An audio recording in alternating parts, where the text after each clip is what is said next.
কেউ যদি কয় যে খাদিজা নামাজ পড়ে নাই, এটা সূরা, জীবনে কিতাবাদি পড়ছে না কোনোদিন, এলা আজেরে বাজারে। অথচ খাদিজা জীবনে একটা ওয়াক্ত নামাজ পড়েনি, এক ওয়াক্ত নামাজ পড়েনি, একটা রোজা রাখেনি, জীবনে একদিনের জন্য পর্দায় থাকেনি।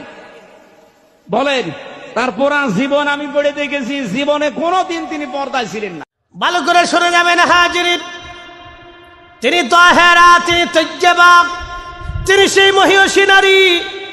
জাহিলিয়াতের জমানাতে এত সুন্দর পর্দা আম্মা জানের মতো আর কেউ করে নাই। একসাথে করুন আল্লাহু আকবার। বুঝেন নাই? তাহেরা তৈয়বা আমি বলি নাই, রাহমাতুল নবী বলেছেন তাহেরা তৈয়বা। জাহিলিয়াতের জমানাতে আম্মা জান খাদিজার মতো পর্দা কারো নসিব হয় নাই। এত পর্দা নিশীন ছিলেন যে আল্লাহ রাসূল সার্টিফিকেট দিয়েছেন তাহেরা তৈয়বা।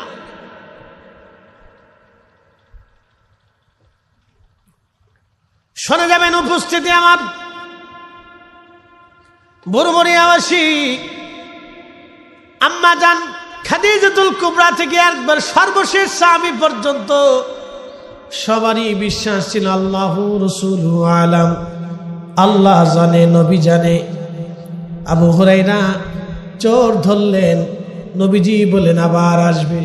আবু হুরায়রা পরের দিন রাত্রিবেলা বসে আছে, চোর আজকেও আসবে, কারণ রাসূল বলেছে চোর আসবে। চোর ধরতে গেলেন তিনি, খুব গভীর রাত্রিবেলা দেখলেন চোর আবার আসছে, বাইতুল মালে ঢুকে গমের ভিতরে হাত ঢুকিয়ে দিয়েছে চুরি করার জন্য। ঠিক এমন সময় পিছন দিক থেকে আবার জাপটে ধরলেন, চোর আবার চুরি করতে আসছো, আজকে আর তোমাকে ছাড়ব না, আবার রাসূলের বারগাহে তোমাকে আজ নিয়ে যাব। চোর কেঁদে দিয়ে বলল, আবু হুরায়রা আমার বাচ্চারা ক্ষুধার্ত, আবু হুরায়রা আমার বাচ্চারা না খেয়ে আছে, আবু হুরায়রা রে বাচ্চাদের ক্ষুধার কারণে আমি চুরি করতে আসছি, আমার মাফ করে দাও, আমার ছেড়ে দাও, আমি আর কোনোদিন চুরি করতে আসবো না। সন্তানের কথা বলার পরে হযরত আবু হুরায়রার মনে আবার মায়া লেগে গেল। হযরত আবু হুরায়রা রাদিয়াল্লাহু আনহু আবার রওনা দিলেন, চোর ছেড়ে দিলেন। আসসালাতু খায়রুম মিনান নাওম বলে মসজিদ থেকে ঘোষণা আসলো, সাহাবী চলে গেলেন নামাজ পড়ার জন্য। নামাজ পড়ার পরে নবীজি ফিরলেন, আবু হুরায়রার দিকে তাকায় মুস্কি হাসি দিয়ে বলেন, আবু হুরায়রা আজকে চোর রাত্রিবেলা আবার তোমাকে কি বলেছে? বলি, ইয়া রাসূলুল্লাহ আবার চোর তার দুঃখের কথা বলেছে, সন্তানরা ক্ষুধার্তর কথা বলেছে ইয়া নবী আল্লাহ। সেই জন্য আমার মায়া লাগলো, হুজুর আমি চোর ছেড়ে দিয়েছি। হযরত আবু হুরায়রা রাদিয়াল্লাহু তাআলা আনহু বললেন, নবীজি ডাক দিয়ে বলেন, আবু হুরায়রা রে চোর তুমি ছেড়ে দিয়েছো বটে, সে চরম মিথ্যাবাদী, আজ রাতেও সে আবার আসবে। হযরত আবু হুরায়রা বললেন, আমার ইয়াকিন হয়ে গেল চোর আবার আসবে, কারণ রাসূল বলেছে। চোর ধরার জন্য আমি আমার বসে আছি, রাত্রিবেলা গভীর দেখি চোর আবার আসছে, বাইতুল মালের গমের মধ্যে হাত ঢুকাইছে চুরি করার জন্য। ঠিক এমন সময় আমি তাকে জাপটে ধরলাম, জাপটে ধরার পরে এবার চোর আমাকে ডাক দে বলল, আবু হুরায়রা রে 2 দিন তো আমি তোমাকে দুঃখের কথা বলেছি, আজকে তোমাকে একটা সুখের কথা বলবো আবু হুরায়রা, তুমি যদি আমাকে ছেড়ে দাও তোমাকে একটা দোয়া শিক্ষা দিব, যার ফজিলত তুমি এখনো পর্যন্ত শোনো নাই। বলে, কি ফজিলত? বলে, এমন একটা দোয়া তোমাকে শিখাবো, তুমি যদি রাত্রিবেলা সেই দোয়াটা পরে ঘুমাও, তাহলে তোমার শিয়রে একজন রহমতের ফেরেশতা দাঁড়ায়া দাঁড়ায়া তোমাকে পাহারা দিবে, তোমার বিছানায় তোমার ঘরের মধ্যে শয়তান ঢুকতে পারবে না, ওই ফেরেশতা শয়তানকে তাড়িয়ে রাখবে, পাহারা দিতে থাকবে, তোমার ক্ষতি হতে দেবে না। আবু হুরায়রা বললেন, তাহলে চোর বলো তো, বলে ছেড়ে দিবা কিনা আগে কও। হ্যাঁ ছেড়ে দেব। ফজিলতটা বলো, দোয়াটা বলে দিয়ে যাও। চোর এবার ডাক দেখে আবু হুরায়রা, সেই দোয়ার নাম আল্লাহু লা ইলাহা ইল্লা হুয়াল হাইয়ুল কাইয়্যুম লা তাখুযুহু সিনাতুন ওয়ালা নাওম। এইভাবে তিনি শিক্ষা দিয়ে বললেন, আবু হুরায়রা, এই দোয়াটার নাম হলো আয়াতুল কুরসি। আয়াতুল কুরসি পড়িয়া কোন মুসলমান যদি রাত্রিবেলা ঘুমায়, তাহলে রহমতের ফেরেশতা তার শিওরে দাঁড়ায় দাঁড়ায় পাহারা দেয়, সারা রাত পর্যন্ত পাহারা দিতে থাকবে। শয়তান তার শিওরে আসতে পারে না, ঘেঁষতে পারে না। এই ফেরেশতা তাকে, শয়তানকে তাড়ায়া রাখে। একবার জোরে বলা যাবে কি মারহাবা। হযরত আবু হুরায়রা আযান পড়ে গেল মসজিদের নববীতে, হাইয়া আলাস সালাহ হাইয়া আলাল ফালাহ আসসালাতু খায়রুম মিনান নাওম। ঘুম থেকে নামাজ ভালো, ঘুম থেকে নামাজ ভালো। যখন আজান পড়ে গেল, আবু হুরায়রা নামাজে গেলেন, নামাজ শেষ হলো। প্রিয় নবীজি আবু হুরায়রার দিকে মুস্কি হাসি দিয়ে বলেন, আবু হুরায়রা বলো, রাতের চোর আজ আবার কি বলেছে? বলি, ইয়া রাসূলুল্লাহ, আজকে দুঃখের কথা বলে নাই। নবীজি আজকে আমাকে একটা দোয়া শিখাই দিয়ে গেছে, যে দোয়ার কারণে আমি চোর আজকে ছেড়ে দিলাম। নবীজি বললেন, আবু হুরায়রা কি দোয়া বলো? হযরত আবু হুরায়রা বললেন, চোর আমাকে বলেছে আয়াতুল কুরসি পড়ে যদি কেউ রাত্রিবেলা ঘুমায়, তাহলে সারা রাত নাকি একজন রহমতের ফেরেশতারা, তার রহমতের ফেরেশতা তার শিয়রে দাঁড়াইয়া তাকে পাহারা দেয়। সারা রাত্র ভরে ভরে পাহারা দিবে, সারা রাত্র পাহারা দিবে, সারা রাত। এই সারা রাতের ভিতরে শয়তান তার কাছে আসতে পারবে না। আল্লাহর নবী বলেন, আবু হুরায়রা, চোর সত্য কথা বলেছে আজ। একসাথে কোন মারহাবা। চোর আজ সত্য বলেছে। আবু হুরায়রা রে, চোর আজ সঠিক বলেছে। কিন্তু আবু হুরায়রা সে চরম মিথ্যাবাদী। বলি, ইয়া রাসূলুল্লাহ, সেটা আবার কেমন? বলে, আবু হুরায়রা, তুমি কি জানো আজকে 3 রাত ধরে তোমার সাথে কে শয়তানি করে? বলে, না ইয়া রাসূলুল্লাহ, আল্লাহু রাসূলুহু আলাম। আল্লাহ জানে, নবী জানে। আল্লাহ জানে, নবী জানে। আল্লাহ জানে এবং তার নবী জানে। আল্লাহ আজাজিল শয়তান আজকে 3 রাত তোমাকে ধোঁকা দেওয়ার জন্যে বাইতুল মালে এসে তোমাকে ধোঁকা দেওয়ার জন্য চেষ্টা করেছিল, কিন্তু আল্লাহ রহমতে তোমাকে ধোঁকা দিতে পারে নাই। শেষ পর্যন্ত তোমাকে দোয়া শিক্ষা দিয়ে পালিয়ে গেছে। আবু হুরায়রা সে অনেক বড় মিথ্যাবাদী, কিন্তু আয়াতুল কুরসির যে ফজিলত বলেছে এটা সত্য বলে গেছে।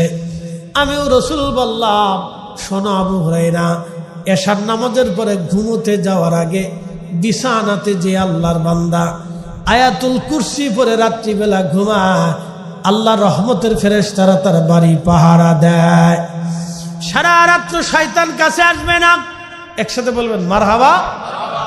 তাহলে কোরআনের তেলাওয়াত হলে ঘরের ভিতরে বরকত, বাড়িতে বরকত, জমিনে বরকত, এলাকায় বরকত, মসজিদে বরকত। কোরআন খতম দিলে মজলিসে বরকত। ঘরে যদি কোরআন খতম দেন, ঘরও বরকতওয়ালা। যেই বাড়িতে কোরআন খতম হবে সেই বাড়িও বরকতওয়ালা। এবার আপনি বুঝে যান, সুখে যান। এই জন্য কোরআনের বরকত, কোরআনের ফজিলত নিয়ে আপনাদের সামনে আজকে আলোচনা উপস্থাপন করলাম। এই জন্য কোরআন যারা পড়তে পারেন না, কোরআন তারা শিখবেন। প্রত্যেক হরফে হরফে আল্লাহ 10টা করে নেকি লিখে দিয়েছেন, কিন্তু পুরা কোরআন শরীফের যেটা মূল সেটার নাম সূরা ফাতিহা। আল ফাতিহাতু উম্মুল কোরআন। সূরা ফাতিহা হলো কোরআনের মা। সারা কোরআনের ভিতরে যে বরকত আপনি পাবেন, এক সূরা ফাতিহার ভিতরে সেই বরকত আল্লাহ লুকায়ে রাখছে। আর একটা সূরার নাম সূরা ইখলাস। দেখতেও যদি ছোট, 3টা আয়াত বিশিষ্ট ছোট্ট সূরা, কিন্তু এটার ওজন অনেক বিরাট।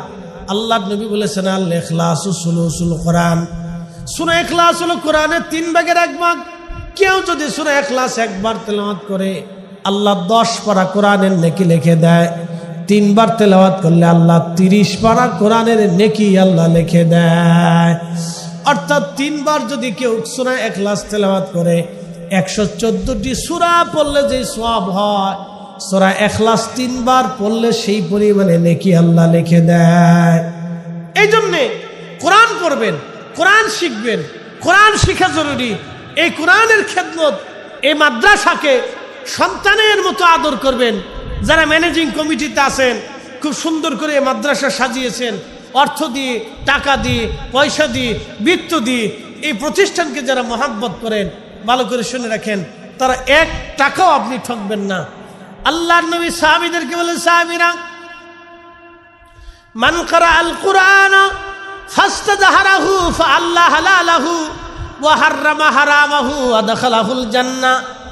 যে আমার উম্মত কোরআন শরীফ মুখস্থ করলো, কোরআনের বিধান হালালকে হালাল জেনে, হারামকে হারাম জেনে নিজের জীবন অতিবাহিত করলো, আদাখালাহুল জান্নাহ, আল্লাহ তাকে জান্নাতি বানিয়ে দেবে।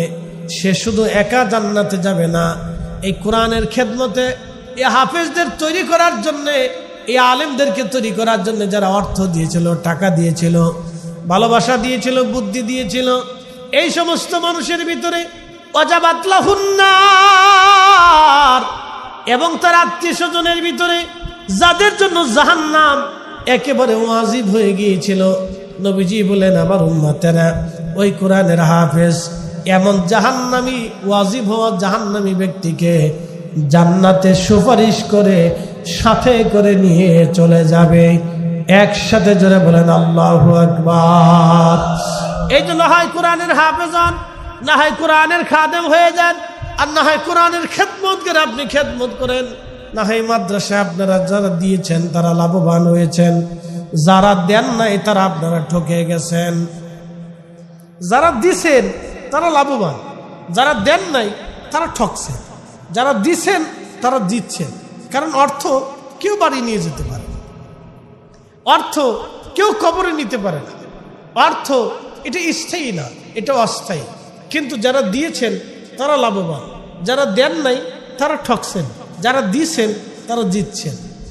এরপরে ছোট্ট কোরআনের খেদমতের আর একটা বাস্তব উদাহরণ আপনাদের সামনে টেনে দোয়ার দিকে চলে যাব। একসাথে জোরে বলা যাবে আল্লাহু আকবার। কালকে জুমা, জুমার অনেক বরকত, এটা আমি পরে আসতেছি।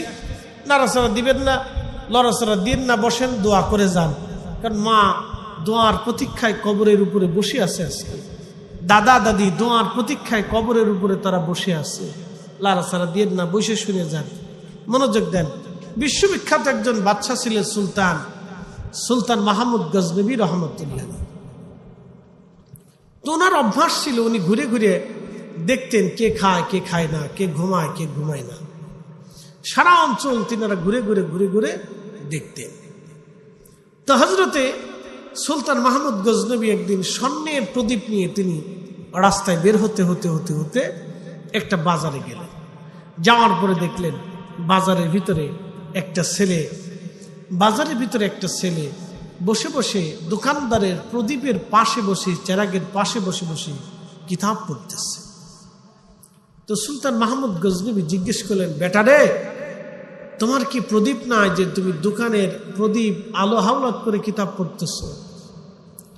ছেলেটা জবাব দিল, হুজুর আমি এতিম, বাবা নাই মা নাই, এই মাদ্রাসায় পড়ি।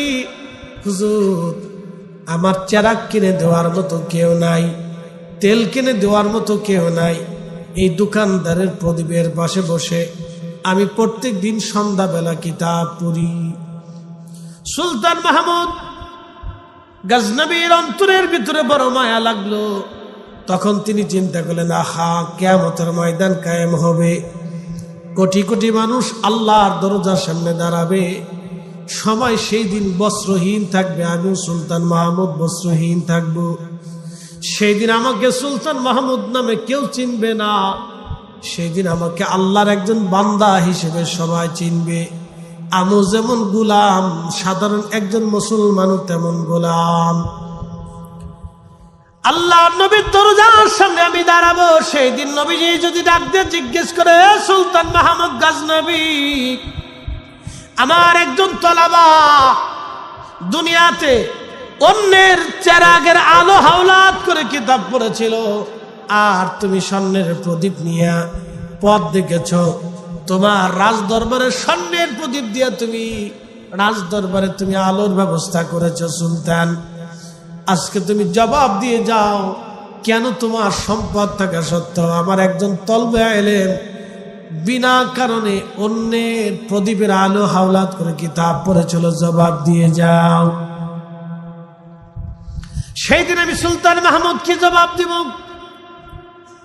নবীজির চিন্তায়, তিনি তো আশিক রাসূল ছিলেন, ভয়ে সুলতান মাহমুদ গজনবী রাহমাতুল্লাহ আলাইহি সেই স্বর্ণের প্রদীপ খানা ছেলেটার হাতে দিয়ে বলেন, বেটারে এই স্বর্ণের প্রদীপ তোমাকে দিয়ে গেলাম, তুমি প্রদীপ নিয়ে কালকে থেকে আলো দিয়ে প্রদীপ নিয়ে তুমি কিতাব পড়বা। ছেলেটা খুশি হয়ে গেল। সুলতান মাহমুদ গজনবী রাহমাতুল্লাহ আলাইহি তিনি চলে গেলেন তিনার হুজরার ভিতরে, তিনার বেডরুমে চলে গেলেন, রাজপ্রাসাদে ঘুমিয়ে আছেন। হঠাৎ করে স্বপ্ন দেখতেছেন রাহমাতুল লিল আলামিন নবীজি তশরিফ এনেছে। একবার জোরে বলা যাবে কি ইয়া রাসূলুল্লাহ? না না, আরো জোরে বলেন আল্লাহু আকবার। প্রিয় নবীজি তশরিফ এনেছে। নবীজি তশরিফ আনলেন। আল্লাহ নবী বলেন, মান রাআনি ফিল মানাম, মান রাআনি ফিল মানামি ফাকাদ রাআল হক। যে আমাকে স্বপ্ন দেখেছে সে বাস্তব আমাকে দেখেছে, কারণ আমি রবি নিজে আসি, ছবি আসি না। আল্লাহু আকবার। বলেন রসুল আসে না? নাই, আসে। নবী এখনো আসে, আগামীতেও আসবে। রসুল এখনো আসে, আগামীতেও রসুল আসবে। সহিহ বুখারী হাদিস থেকে বোঝা যায় কিয়ামত পর্যন্ত নবী উম্মতের মাঝে আসবে, স্বপ্নে আসবে, বাস্তবে আসবে। রসুল দেখা যায়, রসুলের সাথে কথা বলা যায়। ফাকাদ রাআল হক, সত্যই আমি আসব, মিথ্যা না, আমি বাস্তবে আসব। প্রিয় নবীজি তশরিফ আনার পরে স্বপ্নে দেখে সুলতান মাহমুদ গজনবী রাহমাতুল্লাহ আলাইহি নবীজির কদমে চুমা দিলেন, হাতে চুমা দিয়ে বললেন, ইয়া রাসূলুল্লাহ, নালায়েকের ঘরে রাহমাতের নবীর তশরিফ এনেছেন, গোলামের ঘরে। দেখেন, এটা গাজনী সাম্রাজ্যের সুলতান রসুলকে বলতেছেন, আমি আপনার গোলাম, ইয়া রাসূলুল্লাহ। গোলামের ঘরে মনিব আসছে। নবীজি বললেন, সুলতান মাহমুদ গজনবী, তুমি কালকে আজকে রাত্রিবেলা এক তলাবাকে স্বর্ণের প্রদীপ দিয়ে তুমি সম্মান করেছিলা। এ সুলতান, তুমি তাকে সম্মান করো নাই, মূলত তুমি আমাকেই সম্মান করেছ। আসতে হয়ে গেল না? জোরে বলেন। আপনাদের টাকা কি নষ্ট হয়েছে? নষ্ট হয়নি, এক টাকাও নষ্ট হয়নি, এক টাকাও। গ্রামবাসী ভালো করে কথাগুলো শুনে যাবেন। রাস্তাঘাটে যারা ঘুরেন, বাহিরে যারা হাঁটেন, আমি জানি না কি জন্য আপনারা হাঁটেন, কতদিন পর্যন্ত হাঁটবেন, আমি তাও বলে দিচ্ছি আপনাদেরকে। আল্লাহ কোরআনে বলে দিলেন কতদিন পর্যন্ত তুমি হাঁটবে, কতদিন পর্যন্ত তুমি চলবে, কতদিন পর্যন্ত তুমি আল্লাহকে ভুলে থাকবে। আল্লাহ বলে দিলেন, হাত্তা যুরতুমুল মাকাবির, কবর পর্যন্ত ভুলে থাকবে, এরপরে আর কোনো সুযোগ নাই। কথা বলেন ঠিক কিনা? একদিন মাটির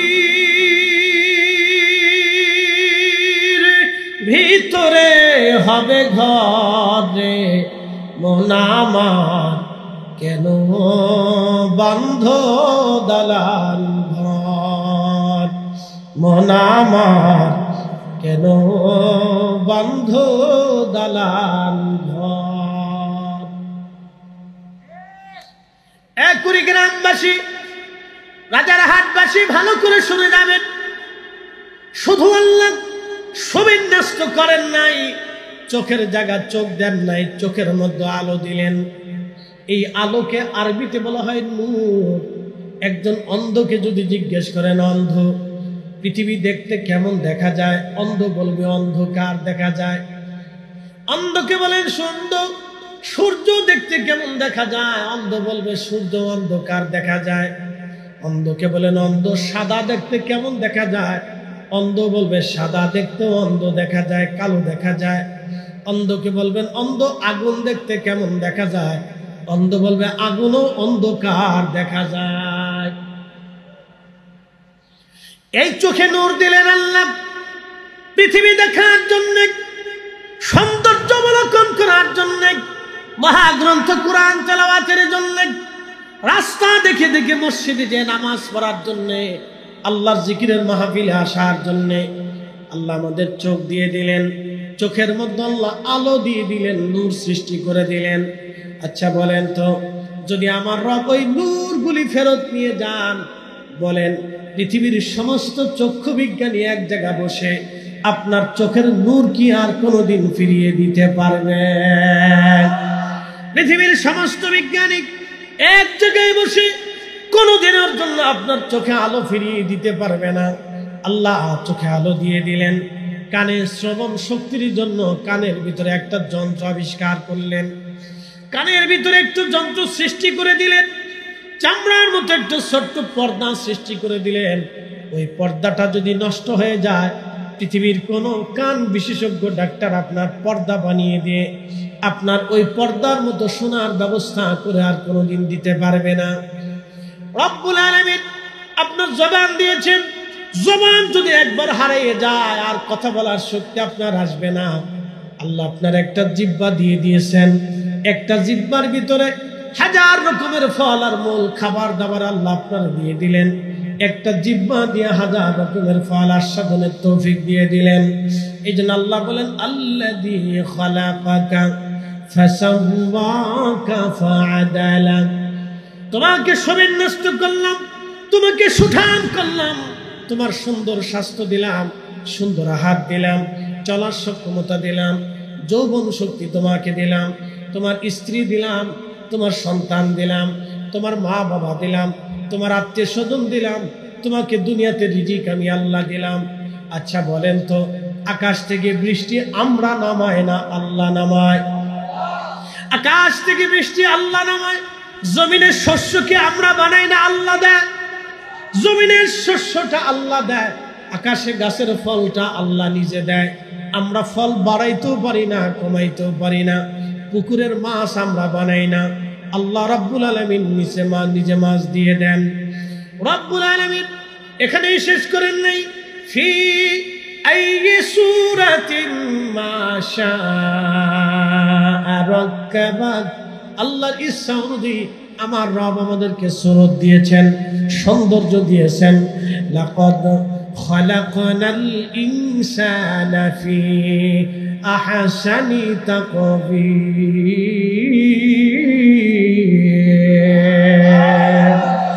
কখনো তোমাকে যদি ভুলি, হেদায়েতের আলো জেনে নিয় কাছে তুলি। কখনো তোমাকে যদি ভুলি, হেদায়েতের আলো জেনে নিয় কাছে তুলি। ঠাই দিও প্রিয়তম অগমহিয়ান, তুমি রহমান, তুমি মেহেরবান। অন্ধ গাহে না শুধু তোমারি গুণগান, বুঝেও বুঝে না তবু শান। তুমি রহমান, তুমি মেহেরবান। কুড়িগ্রামবাসী ভালো করে শুনে যাবেন, মা বোনেরা ভালো করে শুনে যান, শুনে যান। এই চেহারাটাও আল্লাহর দেওয়া, কিন্তু আল্লাহ চেহারার দিকে তাকান না। এই হাত আল্লাহর দেওয়া, আল্লাহ হাতের দিকে তাকান না। এই মাল আল্লাহর দেওয়া, আল্লাহ মালের দিকে তাকান না। এই চক্ষু আল্লাহর দেওয়া, আল্লাহ চোখের দিকে তাকান না। এই জবান আল্লাহর দেওয়া, আল্লাহ জবানের দিকে তাকান না। এই দেহ আল্লাহর দেওয়া, আল্লাহ দেহের দিকে তাকান না। এই সম্মান আল্লাহর দেওয়া, আল্লাহ সম্মানের দিকে তাকান না। এই রাজত্ব আল্লাহর দেওয়া, আল্লাহ রাজত্বের দিকে তাকান না। তাহলে আল্লাহ কোথায় তাকান? আল্লাহ looks not to your figures and wealth. আল্লাহ আপনার স্বাস্থ্যের দিকে তাকান না, আপনার চেহারার দিকে তাকান না। তা আল্লাহ কোন জায়গা তাকায়? আল্লাহ আপনার আত্মার দিকে তাকায়। ওই আত্মাটা আল্লাহ মুখে কিনা, আল্লাহর প্রেমিক কিনা, আল্লাহ কালবের দিকে তাকায়। এই কালব আমাকে ডাকে কিনা, আমাকে চায় কিনা। আমাকে ভালোবাসে কিনা, কথা বলেন ঠিক কিনা। আল্লাহ বানাইলেন কত জাতি,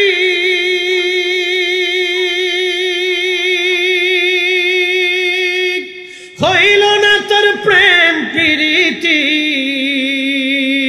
ঠিক কিনা। আল্লাহ বানাইলেন কত জাতি,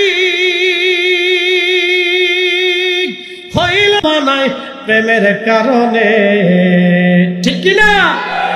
ওরে অবশেষে মানুষ বানায় প্রেমের কারণে, প্রেমের ডোরি বান্ধরে মাদিনার শনে, প্রেমের ডোরি বান্ধরে মাদিনার শনে। মানুষ বানাইছে আল্লাহ প্রেমের কারণে, বলেন মানুষ বানাইছে আল্লাহ প্রেমের কারণে, প্রেমের ডোরি বান্ধরে মাদিনার শানে। অসুবিধা হয়? চলবে না? হাত উঁচু করে বলেন চলবে, আওয়াজ তুলে বলেন চলবে। একটু তাকবীর হবে, জবান খুলে দেন তো, কাশি খুশি দেন, কাশি দেন, কাশি দেন। আমি দিচ্ছি, আমি দিচ্ছি। একটু কাশি দিয়ে গলাটা সারান, গলা সারান। হ্যাঁ, আল্লাহ কি বড় না ছোট? কত বড়, অনেক কত, সীমানা কি আছে? তাহলে হাত উঁচু করে নারে তাকবীর, নারে রিসালাত, নারে রিসালাত। ওলি আল্লাহ যেখানে, কুরআন সুন্নাহ যেখানে, কুরআন সুন্নাহর আলো, মিলাদুন নবী যেখানে, হায়াতুন নবী যেখানে, ওলি আল্লাহ যেখানে, পীর মাশায়েখ যেখানে, নারায়ে তাকবীর, নারায়ে রিসালাত। দুপুরবেলা খাই আসছেন তো একটু জিম টিম লাগছিল, একটু ছুড়াইয়ে দিলাম, চলবে? আমাদের মালিককে। আচ্ছা, ওলি আল্লাহ বানাইতে হলে কি ভুটাভুটি লাগে? ভোট দিলে ওলি হওয়া যায় না? দুনিয়ার কোটি কোটি মানুষের যদি বলে সে ওলি, আর যদি রব্বে করিমের দরবারে মঞ্জুরিয়াত না হয় যে সে ওলি, কোটি মানুষ ওলি বললেও কাজ হবে না। কথা ঠিক কিনা? কাজ হবে না বাপ, কাজ হবে না, কাজ হবে না, কাজ হবে না। প্রিয় উপস্থিতি হাজিরিন, আমি আমার মূল আলোচনার দিকে আপনাদেরকে নিয়ে যাই। আল্লাহ মানুষের চেহারার দিকে তাকান না, আল্লাহ মানুষের অর্থ সম্পদের দিকে তাকান না, আল্লাহ তাকান মানুষের কালবের দিকে। কেন কালবের দিকে তাকান? এই জন্য আল্লাহ বলেন, ইয়া আইয়াতুহান নাফসুল মুতমাইন্না তুরজিই ইলা রাব্বিকি রাদিয়াতাম মারদিয়া ফাদখুলি ফি ইবাদি ওয়াদখুলি জান্নাতি।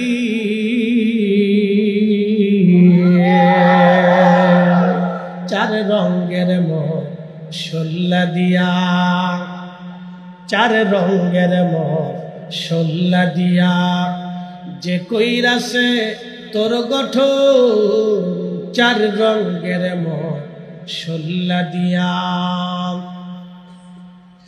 আগুন পানি মাটি বাতাস একই যোগে করিয়া প্রকাশ। আগুন পানি মাটি বাতাস একই যোগে করিয়া প্রকাশ। দেখিলি না তুই কইরা তালাশ, ওরে দেখিলি না তুই কইরা তালাশ। কোন জায়গা সে মহাজন, চার রঙের মশলা দিয়া যে কইরাছে তোর গঠন, চার রঙের মশলা দিয়া। ওয়া বাদাআ খালকাল ইনসানি মিন তিন। রব্বুল আলামিন বলেন আমি মানুষের সৃষ্টির সূচনা করলাম মাটি থেকে। সুম্মা জাআলা নাসলাহু মিন সুলালাতিন মিন মাইন মাহিন।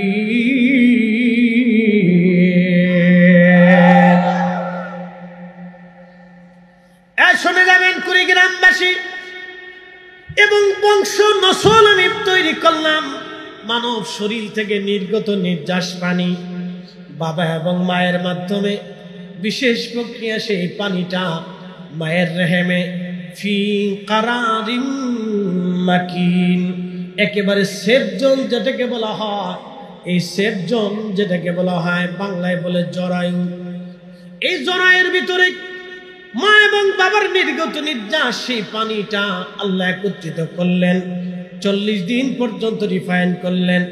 40 দিন পরে এই পানিটাকে আল্লাহ রাব্বুল আলামিন খালাকাল ইনসানা মিন আলাক, এই পানিটাকে আল্লাহ রক্তপিণ্ড তৈরি করলেন। রক্তপিণ্ড হয়ে যাওয়ার পরে আরো 40 দিন পর্যন্ত এই পানিটাকে আল্লাহ রিফাইন করলেন। 40 দিন পরে এই পানিটা হয়ে গেল গোশতের টুকরা। গোশতের টুকরাটাকে আমার রব আমার আল্লাহ আরো 40 দিন পর্যন্ত রিফাইন করলেন। 40 দিন রিফাইন করার পরে এই গোশত টুকরা থেকে আল্লাহ অস্থি বানাইলেন, হাড় বানাইলেন, হাত এবং পা, চোখ, কান, নাক, মাথা এবং একটি স্ট্রাকচার দ্বারা করাইলেন। 120 দিনের মাথায় আমাদের ভিতরে একটা ইঞ্জিন আছে, এই ইঞ্জিনের নাম বলা হয় রূহ। এই ইঞ্জিনটাকে বলা হয় রূহ।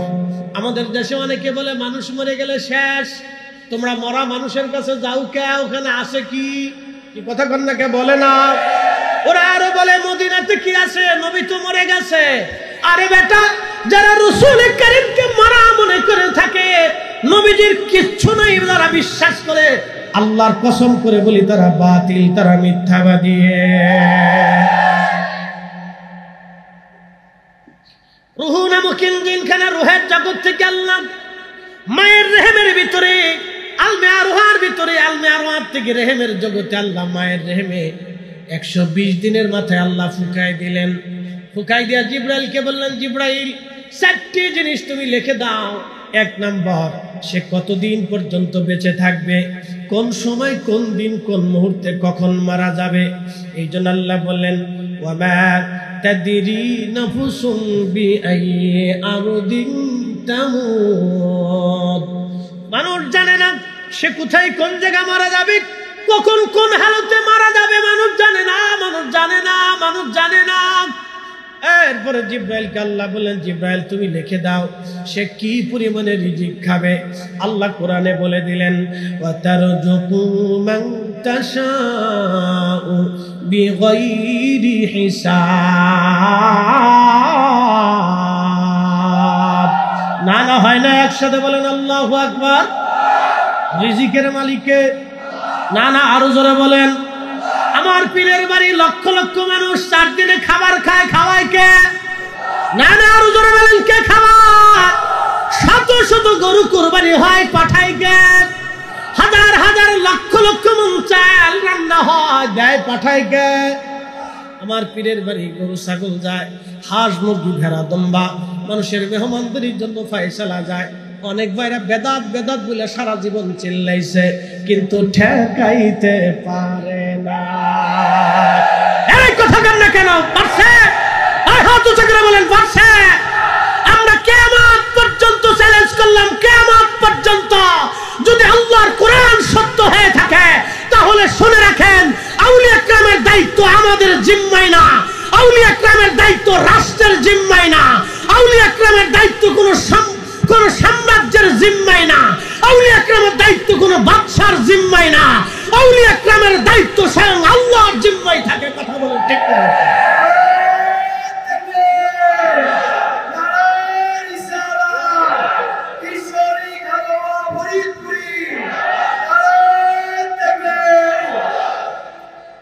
বুঝতে অসুবিধা, ভয় লাগতেছে, খারাপ লাগে, চলবে আরো জোরে।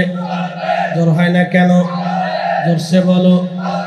সামনে নির্বাচন আসতেছি, একটু প্র্যাকটিস করাই দিই। 10 কাপ চা খাইয়া 500 টাকা পকেটে বয়ে সারা রাত চিনলেন, কাছে নি দে কাহা সে কোন সে মার্কা লস, আরো জোরে বদনা। সারা রাত কলস আর বদনা বদনা বলে চিল্লাবেন, একটাও নাকি হবে না। কি কথা কন না কেন? একটাও নাকি হবে না, একটাও নাকি হবে না। আমার ভাইয়ের চরিত্র লেখছে পিছনে ফুলের মতো পবিত্র, লা হাওলা ওয়ালা কুওয়াতা ইল্লা বিল্লাহ।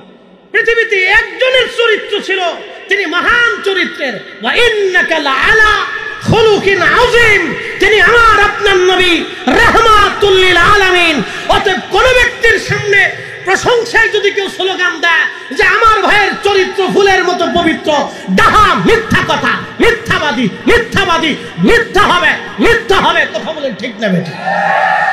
আমাকে একজন পার্সন বুকে হাত দিয়ে দেখাইতে পারবেন না যে ফুলের মতো পবিত্র। এই কি কথা বলেন? দেখান আমাকে, বাপের বেটা হলে দেখাইবেন, কোরআন ছুঁয়ে দেখাইবেন যে দেখান এটা ফুলের মতো পবিত্র, আমাকে দেখা।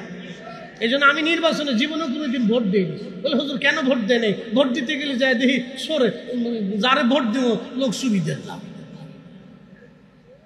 আমি ভোট দিই, আমি কোনোদিনও ভোট দিইনি।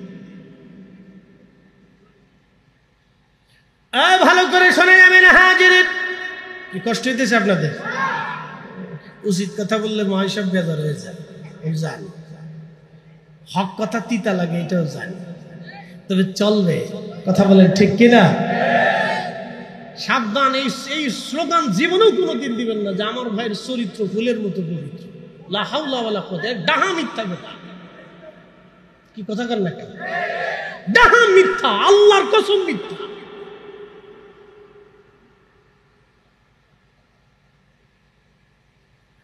মুসলমান খুব মনোযোগ দিবেন।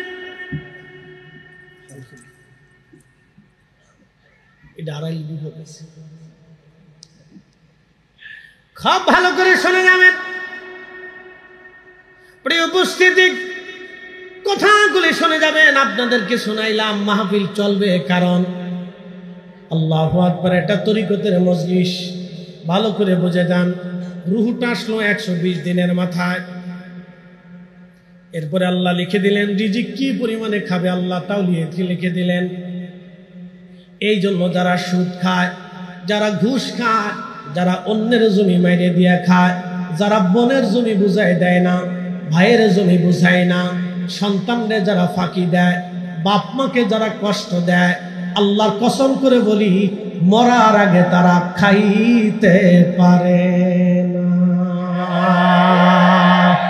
আসতে কইলেন কেন? জোরে বলেন। নসিবে নাই। হুজুর কারণ কি? নসিব কেমনে হবে? কারণ নসিব এই জন্য হবে না, সে খেতে পারবে না। আমি তখন আলিমে পড়ি, আমার এক বন্ধু ক্লাসমেট ছিল। বন্ধু বলতেছে, বন্ধু আমার মামা হলো কাস্টম অফিসার। ভালো। আমি বললাম ভালো, কি হয়েছে? মামা বাড়ি গেলাম, মামা অনেক ধরনের খাবারের ইন্তজাম করল। আমি খাই, মামা চায়ে চায়ে দেখে। আমি বললাম মামা তুমি খাও না কেন? ভাগ্নে রে, আমি যে খাবো, আমার ডায়াবেটিস হয়েছে, প্রেশারের সমস্যা, হার্টের সমস্যা, কিডনিতে সমস্যা, ফ্যাসফায় সমস্যা, পেশাবের সমস্যা, বাথরুমের সমস্যা, মাথায় সমস্যা, কানের সমস্যা, চোখের সমস্যা। ডাক্তার এটা খাইতে নিষেধ করছে, ওইটা খাইতে নিষেধ করছে। ভাগ্নে রে, তুই কত কিছু খাও, আমার নসিবে হইল না। আমি চাইয়া চাইয়া দেখি, ভাগ্নে ডাক দেখায়, মামারে এই যে আপনি তো টেবিলের নিচ দিয়ে ভালো ভালো করে মাইরিয়া ঢাকা শহরে 4টা বাড়ি বানাইছেন, মামা খাইতেও পারলেন না, কবরে নিতেও পারবেন না।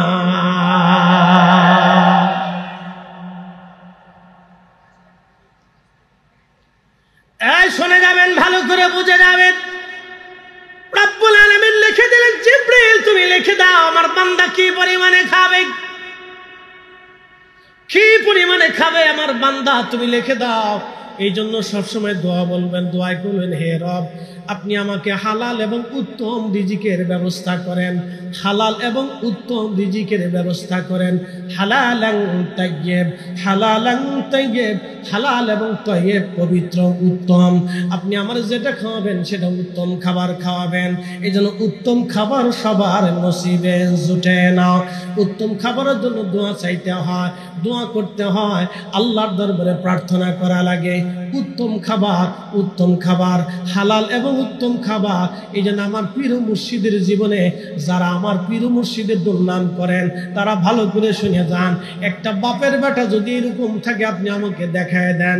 30টা বছর আপন পীর মুর্শিদের দরবারে তাসাউফের ক্লাস করেছিলেন, 30 বছর, 1 আর 2 বছর না, 30টা বছর ধরে তাসাউফের ক্লাস করেছিলেন এনায়েতপুর দরবারে। বাজারে এই যে বিদ্যালয় দেখতেছেন, বিদ্যালয়ের ক্লাস 1 থেকে একেবারে আপনার কি বলে ইন্টারমিডিয়েট পর্যন্ত অথবা মাস্টার্স পর্যন্ত আপনারা বিশ্ববিদ্যালয়তে লেখাপড়া করেন। প্রত্যেক শ্রেণী বিন্যাস আছে, শ্রেণী বিন্যাসে পাঠ্যপুস্তক আছে। আপনারা এটা শুনে যান, তাসাউফের ক্লাসেও ওইরকম শ্রেণী আছে, তাসাউফের ক্লাসেও ভাইজান পাঠ্যপুস্তক আছে, তাসাউফের ক্লাসেও ভাইজান পরীক্ষা নিরীক্ষা আছে। আমরা যেমন বছর শেষে বার্ষিক পরীক্ষা দেই এবং সারা বছরে ক্লাসের পরীক্ষা দেই, মাসে মাসে পরীক্ষা দেই, 3 মাসে আমরা অন্তর্গত পরীক্ষা দিয়ে থাকি। তাসাউফের ক্লাসেও নিয়মিত এরকম পরীক্ষা আছে। তাসাউফের ক্লাসে আমার হুজুর কেবলা জাহান 30 বছর ধরে একটানা পরীক্ষা দিয়েছিলেন। দিনে অর্ধ চামচ খাবার খেয়েছিলেন একবার, তারপরও ভালো মন্দ কোনো খাবার সেই দিন ছিল না। কোনোদিন খাইতেন, কোনোদিন না খেয়ে থাকতেন।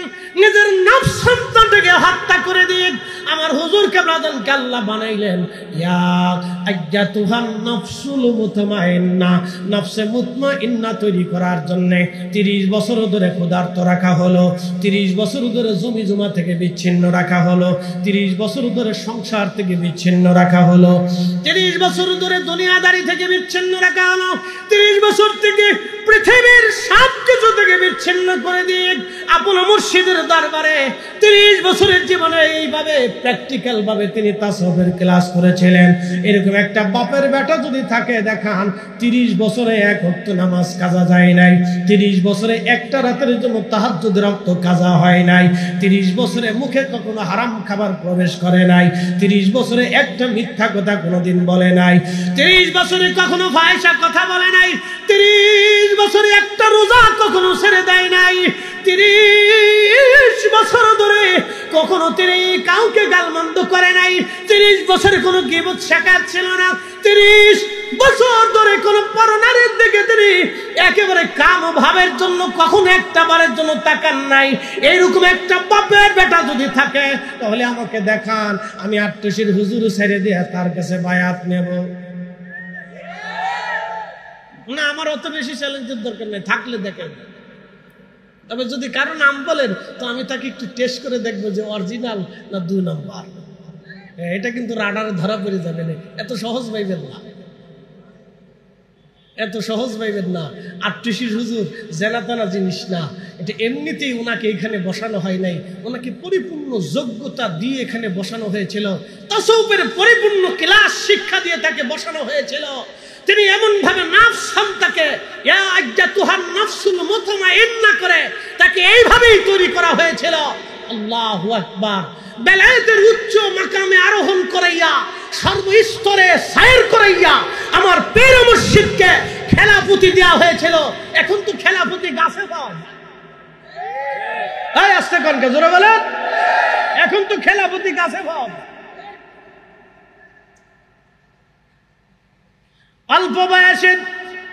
অল্প বয়সের দাড়ি, পদ্মার পরের বাড়ি, আর অল্প বয়সের খেলাপতি একই রকম। এই আস্তে খনকে জোরে বলেন, পদ্মার পরের বাড়ি, অল্প বয়সের দাড়ি। অল্প বয়সের দাড়ি বুঝেন নাই? এই কয়দিন হুজুরের ওয়াজ শুনে চিন্তা করলো যে ভালো ফজিলত তো রাখছে, রাখার পরে বিয়ে করতে গেছে এক মায়ে বলে যে ধুর দাড়িওয়ালা পছন্দ হয় না। পরের দিন চিন্তা করলো আরে দাড়ি জ্বালাই তো বিয়ে করতে পারি না, যা রাখতামই না। এরকম বহু যুবক আছে, কি কথা কর নাকি আছে না? এই জন্য অল্প বয়সের দাড়ি, পদ্মার ভারের বাড়ি, পদ্মার ভারের বাড়ির কোনো গ্যারান্টি নাই। আর অল্প বয়সের খেলাপতি কোনো বিশ্বাস নাই, কি কথা বল না কেন? এই আস্তে কোন কেন, জোরে বলেন। উচিত কথা বাপরা ছাড়তে হয় না।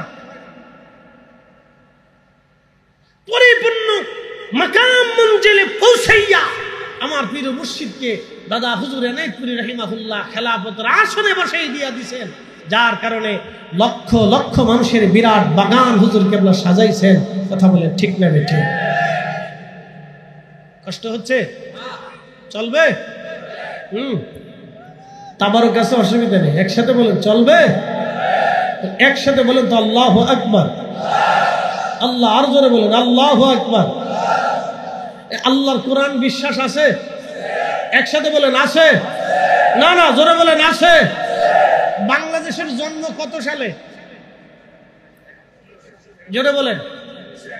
1971। এর আগে কি ছিল?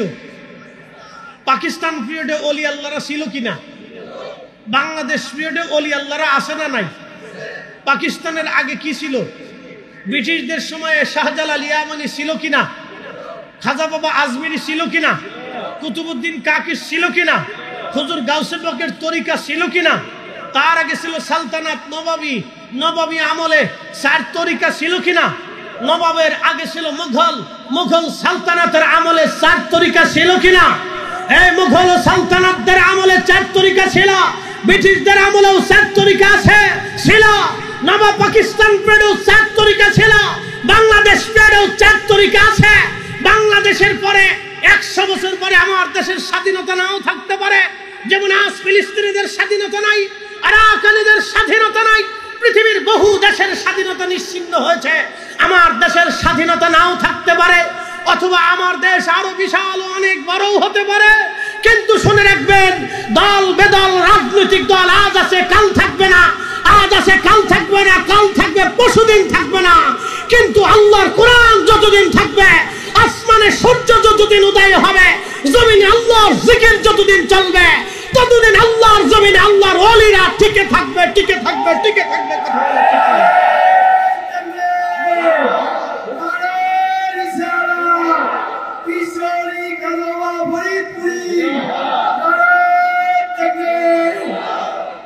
বিশ্বাস হয়? যদি না হয় তাহলে কোরআনের উপর বিশ্বাস নেই। আল্লাহ এক আয়াতে ওয়াজ করছে, বলবো এক আয়াতে আল্লাহ ওয়াজ করছে, ওয়ালতাকুম মিনকুম উম্মাতুন ইয়াদউনা ইলাল খায়রি ওয়া ইয়া'মুরুনা বিল মা'রুফি ওয়া ইয়ানহাউনা আনিল মুনকার।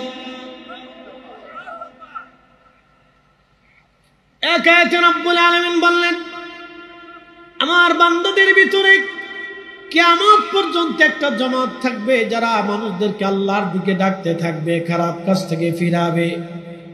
একসাথে বলবেন না মারহাবা? প্রশ্ন করতে পারেন, ফরিদি সাহেব এই আয়াতকে আপনি কেন ওলিদের দিকে ঘুরাই নিয়ে গেলেন? এই আয়াতকে আপনি কেন ওলিদের দিকে ঘুরাইলেন? কেন আপনি আমাদের দিকে নিলেন না? আপনাকে পরিষ্কার মতো বুঝিয়ে দিচ্ছি, ভালো করে শুনে যান। এই আয়াতকে কেন আমি ওলিদের দিকে নিয়ে গেলাম, ভালো করে শুনে যান। আল্লাহ বলেন, ওয়ালতাকুম মিনকুম উম্মাতুন ইয়াদউনা ইলাল খায়র।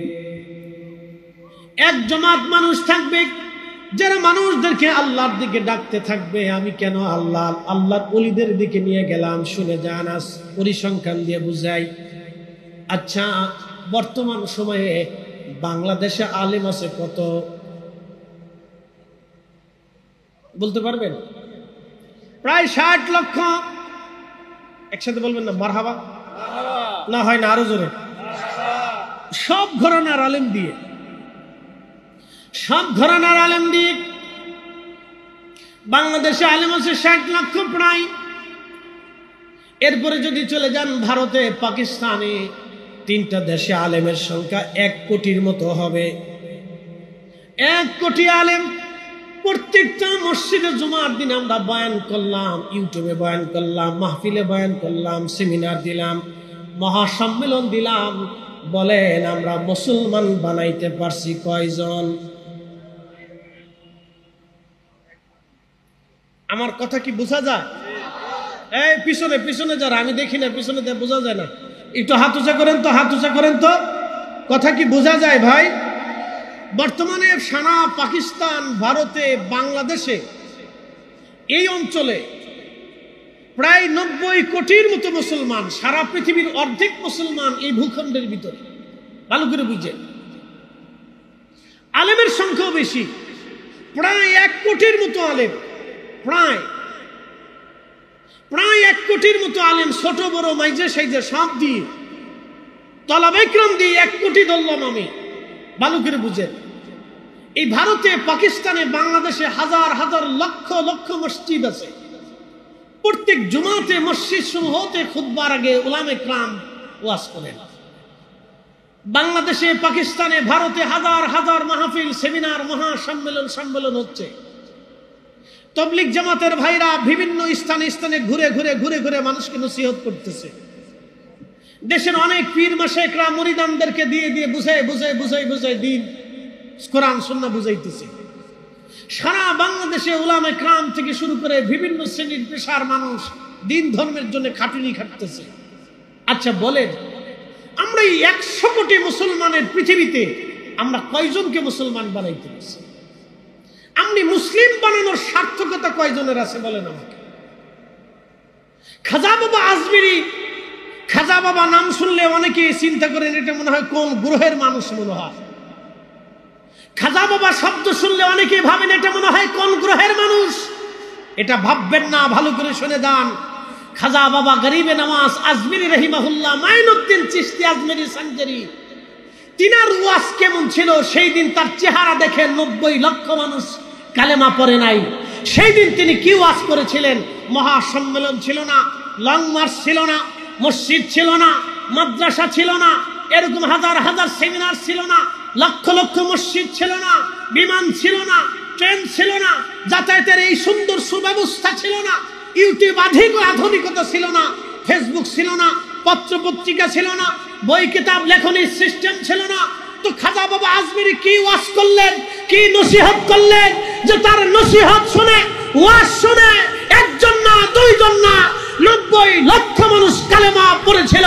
তার অর্থ হলো খাজা বাবা আজমিরি, উনাকে দিয়ে আল্লাহ একা দিয়ে যায় খেদমত করেছিল। আমরা 100 কোটি মুসলমান সেই খেদমত করতে পারি নাই। ঠিক করে এই জন্য খাজা বাবা নাম শুনলেই ভাইবেন না এটা ভিন্ন গ্রহের কোন মানুষ, এত সহজ ভাইবেন না। আপনাদেরকে পরিসংখ্যান শিখাইলাম, পরিসংখ্যান দিলাম। এই জন্য সারা পৃথিবীতে ওলিরা যেইভাবে খেদমত করেছে, সারা দুনিয়াতে আপনি এই ধরনের কোনো খেদমত পাবেন না, কারো মাধ্যম দিয়ে পাবেন না। পৃথিবীর যেই স্থানে যাবেন, যেইখানে যাবেন, যেই অঞ্চলে যাবেন, সেখানে দেখবেন ওলিদের খেদমত আল্লাহ তাদেরকে দিয়ে খেদমত করিয়েছেন। বিরাট বড় খেদমত তারা করেছিলেন, সীমাহীন খেদমত আল্লাহ তাদেরকে দিয়ে করাইলেন। প্রিয় উপস্থিতি, খুব ভালো করে শুনে যাবেন। রাহমাতুল লিল আলামিন আমার প্রিয় নবী বলতেছিলেন, জিবরাইল আলাইহিস সালামকে আল্লাহ ডাক দিলেন, জিবরাইল এরপরে তুমি লিখে দাও সে কি পরিমাণে ইজ্জতওয়ালা হবে, সম্মানওয়ালা হবে, তুমি লিখে দাও। আমার আল্লাহ কোরআনুল কারীমের ভিতরে বললেন, কুলিল্লাহুম্মা মালিকাল মুলকি তুতিল মুলকা মান তাশা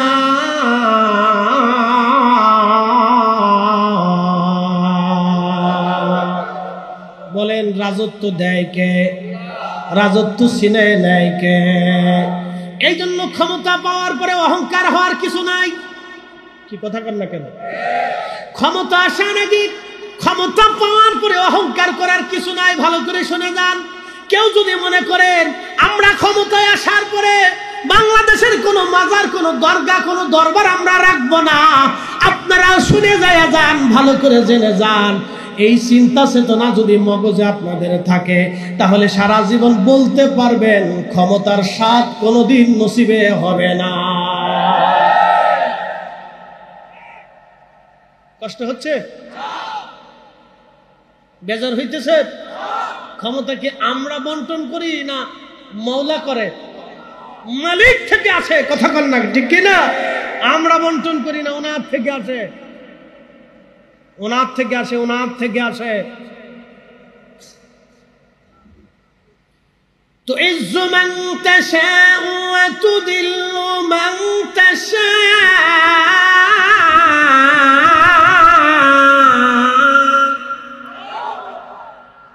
রব্বুল আলামিন বললেন, হে আমার বান্দারা তোমরা শোনো, আমি যাকে খুশি ইজ্জতওয়ালা বানাই, যার কাছ থেকে খুশি আমি ইজ্জত ছিনাই নেই, আমি সেই রব, আমি সেই আল্লাহ। ভালো করে শোনেন, আল্লাহ বলেন, জিব্রাইল তুমি লিখে দাও, তুমি লিখে দাও আমার বান্দার জন্য কি পরিমাণে ইজ্জতওয়ালা হবে। এই জন্য কোন রুহটা আল্লাহর ওলি হবে আমরা জানি না, এই জন্য সব রুহকে কিন্তু আল্লাহ মাইনুদ্দিন চিশতি বানাই নাই। জীবনে ওরা দেখছে, জীবনে শ্যাং মাছ বৃষ্টি নামলে লাফায় লাফায় ঘরের ভিতরে আসে, জীবনে দেখছে? ওরা দেখে না, আমরার বয়স হতে দেখছি। টিপু ভাই ঠিক আছে না? মুফতি সাহেব তো দেখছে। ওনার দেশে যাইয়া ওনার বাইক সেই তখন ফাজিলে পড়ি, পরে ওনার দেশে মাহফিলে গেছে। হ্যাঁ, ঠাকুরগা হরিপুরে। আর মুফতি সাহেবের আব্বাজানও আসছেন, মারহাবা কর, আমার মনে আছে। তো চা এখন এনে দিস, মরে যাওয়ার পরে দিস। হ্যাঁ, বাংলাদেশের সিস্টেম কি জানেন? আপনাদেরকে একটা ওয়াজ শোনাই। বাবা অসুস্থ হয়ে গেছে, হসপিটালে চলে গেছে। তো হসপিটালে যাইয়া নাকের ভিতর দিয়ে কদ্দুর ঢুকাইছে, এরপরে মুখের ভিতর দিয়ে কদ্দুর ঢুকাইছে, খাইতে টাইতে পারে না, মেশিন টেশিন দিয়ে খাওয়ার, খালি চোখটা কোনো রকম টিপ টিপ টিপ টিপ করে তাকায়। তো মাইয়া করছে কি, এই মাইয়া এই শ্বশুর বাড়ির লোক, বিয়ে বাড়ির লোক, আত্মীয় স্বজন, মামা বাড়ি, খালা বাড়ি, ফুফা বাড়ি, ভাই বেরাদার, নাতি নাতকুর, এই মেয়েরা ছেলেরা তখন এই আম নেয়, জাম নেয়, কলা নেয়, কাঁঠাল নেয়, পেঁপে নেয়, এই কবুতর, গরু, মুরগি, মহিষ, হাঁস, ভেড়া, বকরি, এই ছোট মাছ, মেজো মাছ, সেজো মাছ, বড় মাছ, যত বুয়াল, ইলিশ সব রান্না বান্না করে নিয়ে হসপিটালে এনে ভিড় করায়। মায়া কাঁদে, ও আব্বা তুই কথা কও না কে রে আব্বা।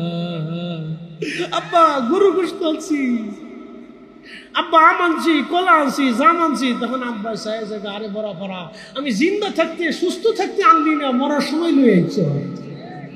আপনার বাংলাদেশের সৃষ্টি বলে এটা, মরার সময় খাওয়াইতে না, তাজা থাকতে খাবার দেয় না।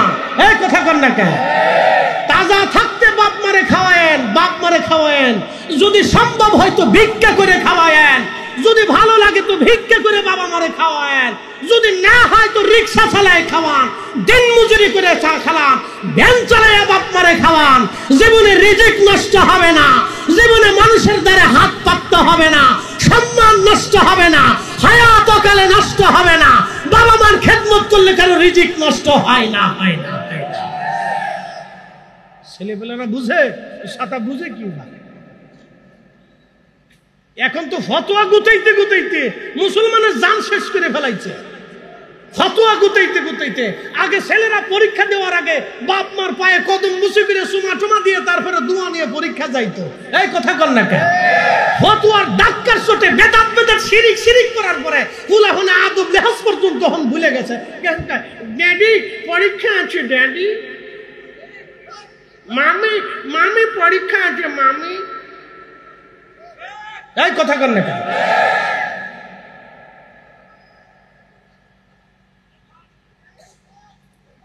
আদবকে শিরকের মাসলা দিয়ে আজকে এই উম্মতকে ধ্বংস করার পায়তারা চলতেছে।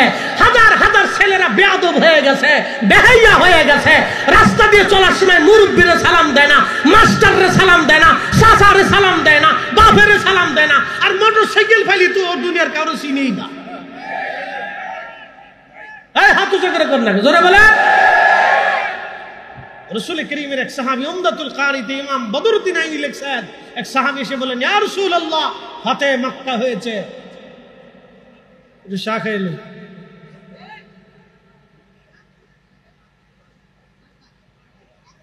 এমনি ভিডিও ধরলে গেল, কিন্তু খাইতে দে আমরা, এটা বুড়া।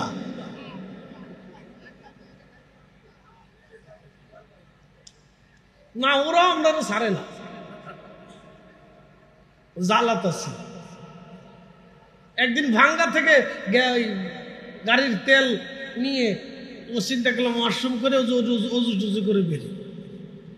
সেই ওয়াশরুম থেকে বেরোর সাথে ওয়াশরুমে ঢুকতেছি, এমন সময় এক টিরাকালা এই বাথরুম করিয়া উজু টুজু করে না, হাত মুখ ধয় নাই, ফুট করে আমার দেহা কামনি ফরিদে হুজুর না, বললাম হ্যাঁ, ভোট করে এমনি জোরাই ধরছে। বলছো বেটা কেবল বাথরুম চাইছে, কিন্তু অজু নাই, গোসল নাই, হাত মুখ ধোয়া নাই, এমনি জোরাই ধরে আমার আর সারে না। বেটা খুব মুড়া তো ধরছে যে আমার সারে না, আমি শক্ত হয়ে রয়েছি। হুজুর আমি আপনার ওয়াজ শুনি। আমি বলি বাড়ি কোথায়? বলে কক্সবাজার। কি করেন? ট্রাক চালাই। যাক ভালো। তো যেমনি ধরছে সারে না, আমরা ধরে রাখছি। হুজুর কত আশা ছিল আপনাকে দেখবো, আজকে বাথরুমের সামনে পেয়ে গেছি। তো জ্বালাতাছি আর কি।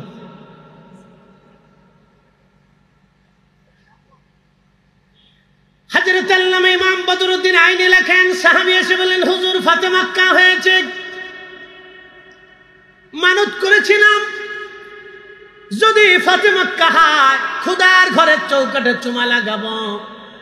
নবীজি এখন আমার আপনার ফাতে মক্কা হয়েছে, মানত কেমনে আদায় করব? রহমতের নবী বলে দিলেন, সাহাবী তোমার ঘরে কি মা আছে? বলে হ্যাঁ ইয়া রাসূলুল্লাহ, মা আছে।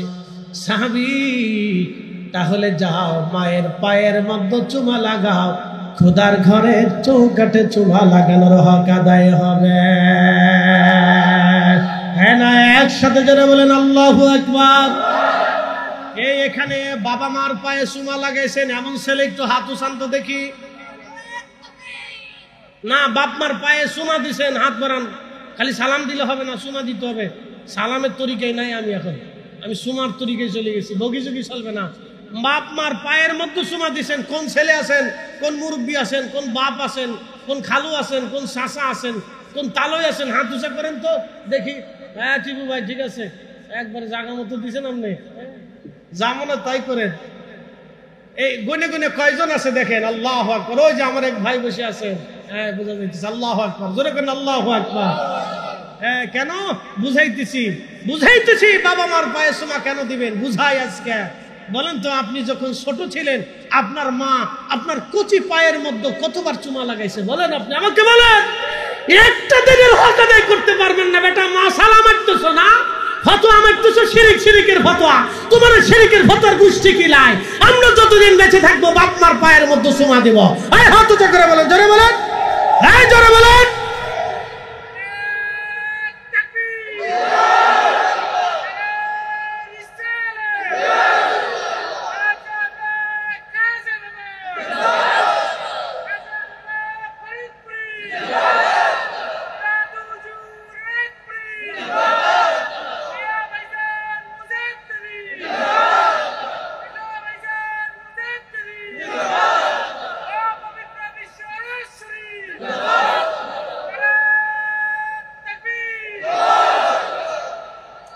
ঠিক আছে, আমার ওয়াজ একটু সাকসেস হয়েছে।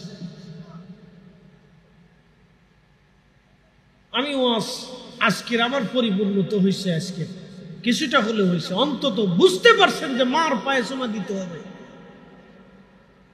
এই শুনে যাবেন কুড়িগ্রামবাসী, ভালো করে শুনে যান। যেই সন্তান মায়ের পায়ে চুমা লাগায়, বাবার পায়ের মধ্যে যেই ছেলে চুমা লাগায়, সেই ছেলে কোনোদিনও বাবা মার চেহারার দিকে তাকিয়ে চোখ রাঙিয়ে কথা বলার সাহস করবে না।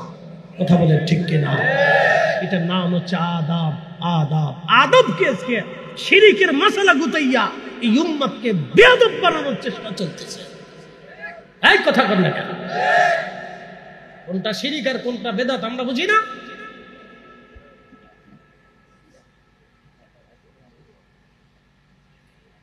কষ্ট হচ্ছে আপনাদের?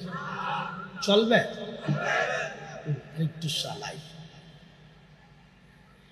আল্লাহু আকবার ওয়ালিল্লাহিল হামদু বিসমিল্লাহির রাহমানির রাহিম। ওয়া কাযা রাব্বুকা আল্লা তা'বুদু ইল্লা ইয়্যাহু ওয়া কাযা, ভালো করে শুনে যান, তাফসীর শুনে যান। ওয়া কাযা রাব্বুকা, তোমার রবের পক্ষ থেকে। আর অর্থাৎ আল্লাহ বলতেছেন আমার পক্ষ থেকে তোমাদের জন্য বাধ্যতামূলক করে দিলাম আল্লাহ তা'বুদু ইল্লা ইয়া, আমি আল্লাহ ব্যতীত আর কারো ইবাদত করবা না। একসাথে বলবেন আল্লাহু আকবার। আমি আল্লাহ ব্যতীত আর কারো ইবাদত করবা না। এরপরে অংশে আল্লাহ বললেন ওয়াবিল ওয়ালিদাইনি ইহসানা। 2 নম্বর, তুমি তোমার পিতা মাতার সাথে ইহসান করবে, দয়া করবে, মায়া করবে। 3 নম্বর, এরপর আল্লাহ বলতেছেন ইম্মা ইয়াবলুগান্না ইনদাকাল কিবারা আহাদুহুমা আও কিলাহুমা ফালা তাকুল লাহুমা উফ। 3 নম্বর, তোমার পিতামাতা যদি বৃদ্ধ হয়ে যায়, বয়স্ক হয়ে যায়, এমন পরিণত বয়সে উপনীত হয়, একেবারে বার্ধক্যে চলে গেল, 2 জন অথবা 1 জন, তুমি যাকেই পাও তার সাথে তুমি এমন আচরণ করবে, এত সুন্দর মতো তুমি কথা বলবে, তোমার আচরণে, তোমার ব্যবহারে তোমার আব্বা আম্মা একটা বারের জন্য যেন উহু শব্দটা পর্যন্ত করে না বসে। একবার জোরে বলা যাবে কি মারহাবা। 4 নম্বর, ওয়ালা তানহারহুমা, তুমি তোমার বাবা মার সাথে কঠোর ভাষায় ব্যবহার করবে না। ওয়ালা তানহারহুমা ওয়া কুল লাহুমা কাওলান কারীমা। যখন তার সাথে কথা বলবে শুধু দয়া দিয়ে, মায়া দিয়ে, ভালোবাসা দিয়ে কথা বলবে, দয়ার ভাষা দিবে। কাওলান কারীমা ওয়াখফিদ লাহুমা দানাহা যুল্লি মিনার রাহমা। 5 নম্বরে আমার বান্দা তোমার জন্য বাধ্য করে দিলাম, তোমার পিতামাতার জন্য তুমি তোমার ভালোবাসা, তোমার দয়া, তোমার মায়া সবটুকুন ভালোবাসা দিয়ে তুমি তোমার বাবা মাকে উজাড় করে দিবে। তুমি তোমার ভালোবাসা দিয়ে, মায়া দিয়ে, প্রেম দিয়ে তোমার আব্বা আম্মাকে রহমতের চাদর তুমি দিয়ে বিছাই দিবা, এমন ভাবে তোমার যা আছে সব দিয়ে। এই জন্য যুবক বললাম, মায়ের পায়ের মধ্যে সুমা লাগা, বাবার পায়ের মধ্যে সুমা লাগা। বাবা মার খেদমত যদি রিক্সা চালায় করা লাগে তাও করো, ভ্যান চালায় দিন মজুরি করে যদি বাপ মাকে খাওয়াইতে হয় তাও খাওয়াও। এরপরে আল্লাহ বললেন আরেকটা জিনিস বাধ্যতামূলক তোমাদের জন্য করে দিলাম, ওয়াকুর রাব্বির, আমার সাথে বলেন রাব্বির হামহুমা কামা রব্বায়ানি সগীরা। একসাথে পড়েন, একটা জবান বন্ধ থাকবে না, আমার সাথে পড়েন রাব্বির হামহুমা কামা রব্বায়ানি সগীরা। একটা জবান বন্ধ থাকবে না, চিৎকার মেরে জোরে বলেন না আল্লাহু আকবার। না না, হাত উঁচা করে বলেন আল্লাহু আকবার। আরো জোরে বলেন আল্লাহু আকবার। দোয়া শিখাইছে কে? দোয়া শিখাইছে কে? তাহলে দোয়া চলবে না, বন্ধ হবে। আরো জোরে, জোর হয় না কেন? জোরসে বলো। নামাজের পরে, মাহফিলের পরে, মিলাদের পরে, ফাতিহার পরে, কবর জিয়ারতের পরে, নামাজের পরে, মাহফিলের পরে, জালসার পরে, তাফসীরের পরে, ফাতিহার পরে, কবর জিয়ারতের পরে, খাওয়ার পরে, খাওয়ার আগে দুআ। আসতে বলবেন না, জোরে বলেন দুআ। আরো জোরে। খাওয়ার পরে, খাওয়ার আগে, নামাজের পরে, জামাতের সাথে হালকা করে দলবদ্ধভাবে, নামাজের পরে, জিকিরের পরে, নফলের পরে, ফাতিহার পরে। আরো জোরে। জোর হয় না কেন? কোন বেদাতের ফতোয়া মানি না, মানি না, মানি না। হাত উঁচা করে বলেন ঠিক না বেঠে? ওয়ার শেষ।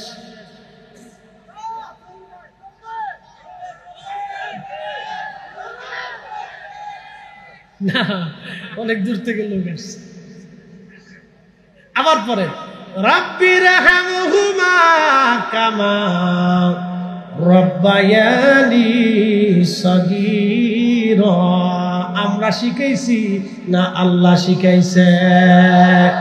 অর্থ বুঝাই দিয়ে যায়, অর্থ বুঝাই দিয়ে যায়। রাব্বিরহামহুমা, হে রব সেইভাবে তুমি আমার আব্বা আম্মাকে লালন পালন করো, জান্নাতের ভিতরে যেইভাবে আমার মা আমার বাবা আমার মুখের মধ্যে খাবার ঢুকাইয়া ঢুকাইয়া আদর করিয়া করিয়া হাসাইয়া হাসাইয়া মা জননী মুখের ভিতরে আমার খাবার ঢুকিয়ে দিয়েছে, দুলিয়ে দুলিয়ে দুলিয়ে দুলিয়ে মা আমারে ঘুম পাড়াইছে, মা কোলের ভিতরে নিয়ে দেশের পর দেশ বছরের পর বছর মাইল পর মাইল মা হেঁটেছে।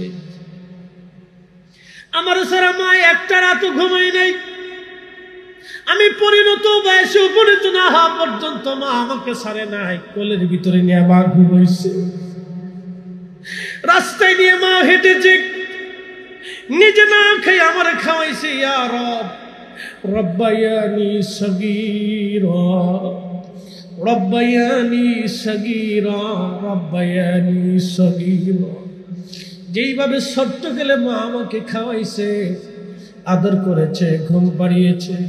দেখবেন একটা পাখি বাসার ভিতরে তার ছোট ছোট বাচ্চা ছানাগুলি রেখে পাখি উড়ে চলে যায়, বিভিন্ন জায়গা থেকে খাবার নিয়ে এসে বাচ্চাদের মুখের ভিতরে পাখি খাবারগুলি ঢুকিয়ে দেয়। একটা মুরগি তার বাচ্চাদেরকে বাঁচানোর জন্য বন্য প্রাণী চিল কাকের সাথে মুরগিটা লড়াই করতে থাকে। কোনো মানুষও যদি তার বাচ্চা ধরতে যায়, কুকুর তার বাচ্চা নিতে গেলে ওই মুরগি মাটা কুকুরের সাথে মারামারি করে লড়াই করে নিজের জীবন উপেক্ষা করে মা সন্তান বাঁচানোর চেষ্টা করে। এক কুড়িগ্রামবাসী আল্লাহ ডাক দিলেন, বান্দা তুমি সেইভাবে দোয়া করো, রাব্বায়ানি সগীরা সগীরা সগীরা। আল্লামা ইমাম সৈয়দী আল হাবিলিল ফতোয়া, বিশ্ববিখ্যাত ইমাম, 2 লক্ষ হাদিসের হাফিজ। শুনলে খুশি হবেন, 75 বার আমার নবীজির সাথে তার দিদার হয়েছিল। আমার রাসূলের মিলাদুন নবীর পক্ষে তিনি একটা কিতাব লিখে গেছেন, হুসনুল মাকাসিদি ফি আমালিল মাউলি। আর একটা কিতাব লিখেছেন মাসালিকুল হুনাফা বিওয়ালিদাইল মুস্তাফা, মাসালিকুল হুনাফা বিওয়ালিদাইল মুস্তাফা। আমার নবীজির আব্বা আম্মা 2 জন জান্নাতি, এই ব্যাপারে 700 বছর আগে তিনি কিতাব লিখে গেছেন। এই কিতাবের মধ্যে তিনি একখানা হাদিসে কারিমা লিখেছেন।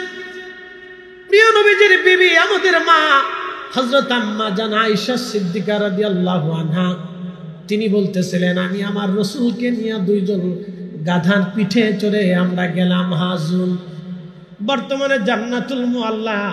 আমি আর হামিদি সাহেব আমরা হজে গিয়েছিলাম ওমরাতে। ওমরা পবিত্র হারাম শরীফের জাবাল আবু কুবাইস পাহাড়, জাবাল আবু কুবাইস পাহাড়ের পাশে বেলাদাতুর রাসূল, নবীজির যেইখানে পবিত্র বেলাদাত হয়েছিল এই পবিত্র ঘর, এর পাশে দূরে আবু জাহেলের সেই বাড়ি যেখানে হাজিরা বাথরুম করে, পাশ দিয়ে যদি হেঁটে চলে যান একটা রাস্তা পাবেন। রাস্তাটা যেতে যেতে হাজুনের দিকে চলে গেছে।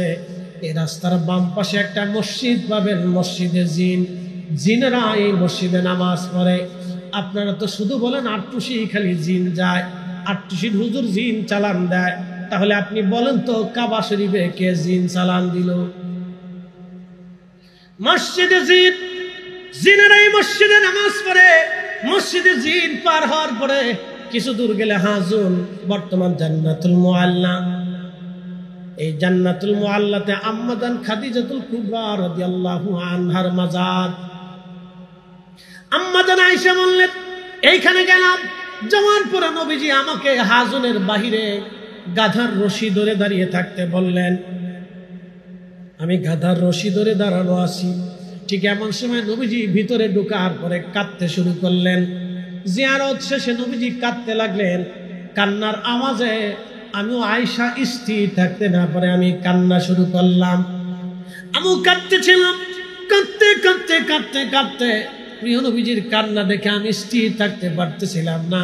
কান্নার কারণে আমার হাত থেকে গাধার রশি ছুটে পড়ে যাওয়ার উপক্রম হয়ে গেল।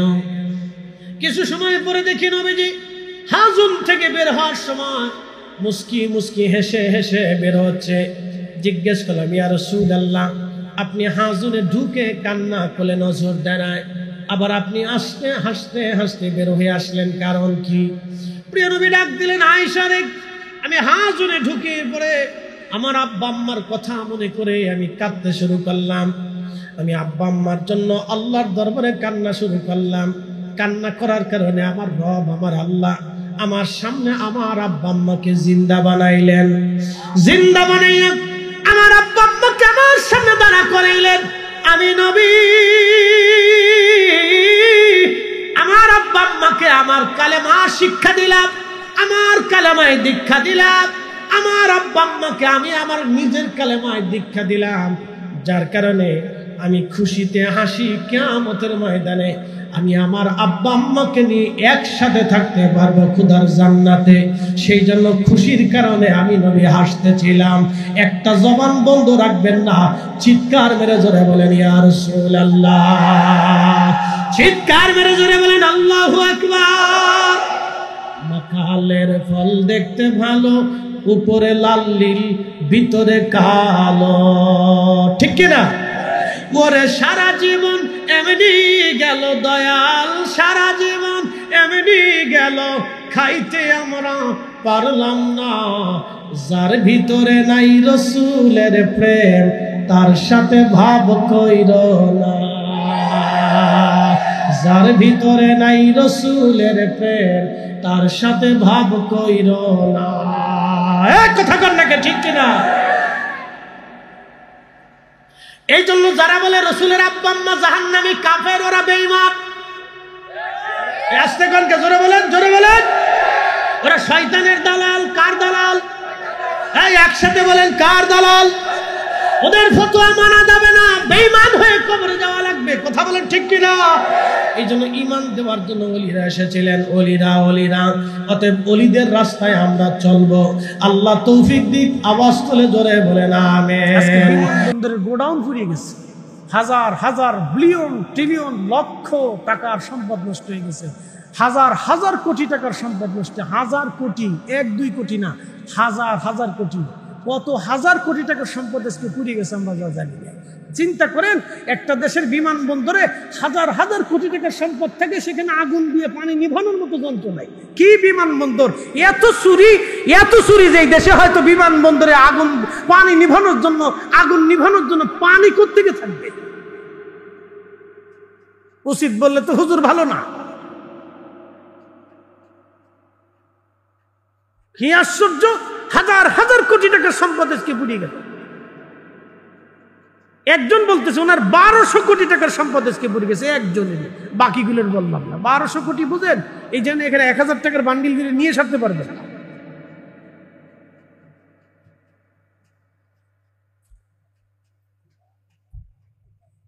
উপস্থিতি, কথাগুলি তো দুঃখের সাথে বলতে হচ্ছে, আজকে কষ্টের সাথে কথাগুলি বলতে হচ্ছে।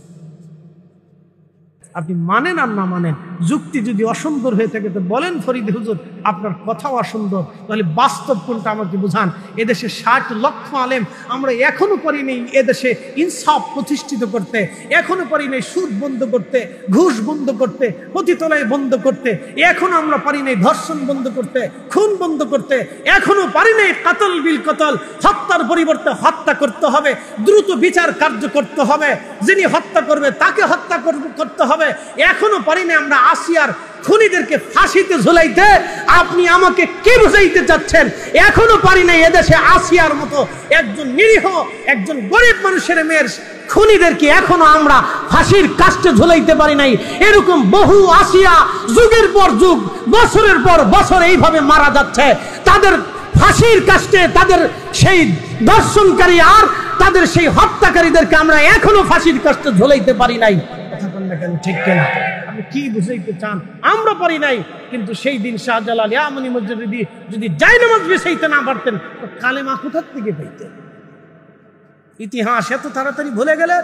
আমরা 60 লক্ষ আলেম যা পারি নাই, উনি একা তা করে দিয়ে গেছেন। আমরা 60 লক্ষ আলেম যা পারি নাই, খাজা বাবা আজমিরি রাহিমাহুল্লাহ আজমিরের হিন্দুস্তানের এক হিন্দু সনাতনী অঞ্চলে বসে বসে তিনি তাহা করিয়ে দেখে 90 লক্ষ মানুষের কলিজায় কালেমা ঢুকিয়ে দিয়ে তিনি ঘুমিয়ে গেছেন। একসাথে বলবেন না মারহাবা। আর আপনি এসেছেন আমাকে সহি হাদিস বুঝাইয়া, আমার বুঝাইতে যে 8 টাকার তারাবি নাকি বলেন, আর আপনি বলবেন আর আমি বুঝে নিয়ে গিলে গিলে খাবো। এ কি পান খাওয়া পাইছেন আর চা খাওয়া পাইছে? যে ভোটের জন্য 2 কাপ চা খাওয়ালি একবারে সারা মাস ভরে খালি বলতেছে মার্কা কিরে, বলে কোন সে মার্কা, বলে কলস, আরো জোরে কলস, জোর হয় না কেন কলস, জোরসে বলো কলস, আরো জোরে কলস, সারা রাত ঘুরে চিল্লিয়েছে কলস কলস কলস কলস করিয়া।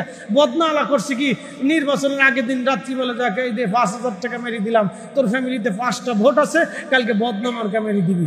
একবারে সারা মাস ধরে কলস কলস করে চিল্লিয়েছে, 5,000 টাকা পায় পরের দিনে একবারে 10টার ভিতরে ঢুকে ধাম ধাম ধাম ধাম করে বদনামার্কা মেরে দিচ্ছে। এটা মেড ইন বাংলাদেশ। কি আসতে কোন কাজরে বলেন, এটা মেড ইন বাংলাদেশ। এদেশে কি কারে বুঝাবেন?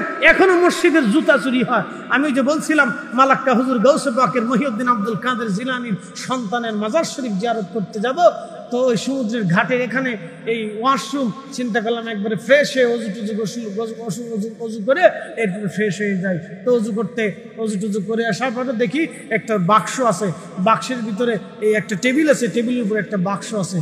আমি বললাম কি এটা কি দান বাক্স নাকি? হুজুর না, দান বাক্স না, এটা হলো ওই যে আপনি পেশাব করছেন এটার জন্য টাকা দিতে হবে। বললো কত টাকা? বলে 1 রিঙ্গিত, বাংলাদেশের 30 টাকা। তো দিলাম 1 টাকা। কি দেখেন, স্বাধীনতা হয়েছে আমাদের 6 বছর আগে, আজকে মালয়েশিয়ার টাকার দাম বাংলাদেশের 30 টাকা আর ওদেশের 1 টাকা। কত উন্নত আমরা হয়েছি, ওদের 6 বছর পরে মাত্র আমরা স্বাধীন হয়েছি, তারপরেও দেখেন এখনো গুতাগুতি যায় নাই।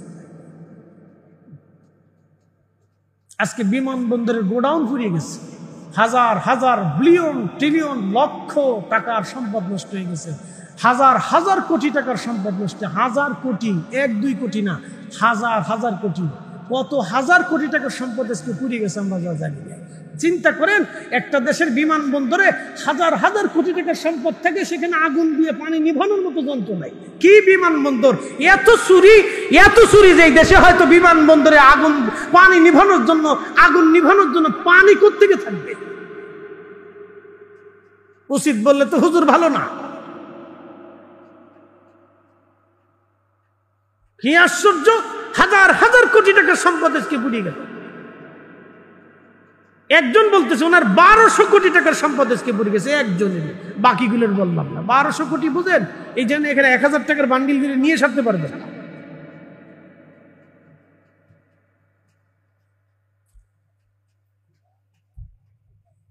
উপস্থিতি, কথাগুলি তো দুঃখের সাথে বলতে হচ্ছে, আজকে কষ্টের সাথে কথাগুলি বলতে হচ্ছে।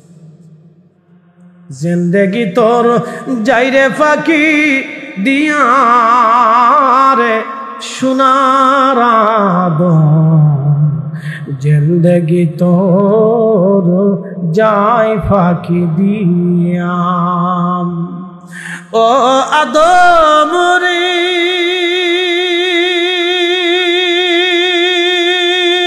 পাক ধরিয়া গেছে দাড়ি, দন্ত মাসে গুটা চারি,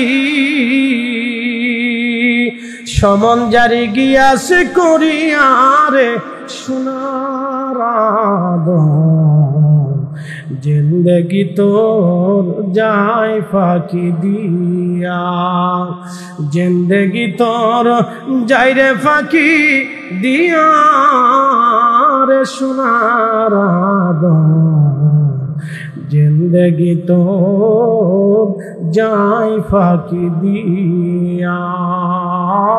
আল্লাহুম্মা সাল্লি আলা, হ্যাঁ জবান খোলে,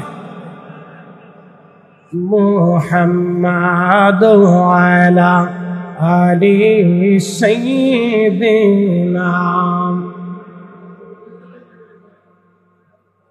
একটু জবান খুলে জিকির করেন লা ইলাহা, জোরে লা ইলাহা, হাসবি রব্বি জাল্লাল্লাহ মা ফি কলবি গাই, আহানুর মুহাম্মদ সাল্লাল্লাহু লা ইলাহা ইল্লাল্লাহ লা ইলাহা লা ইলাহা ইল্লাল্লাহ মুহাম্মাদুর রাসূলুল্লাহ।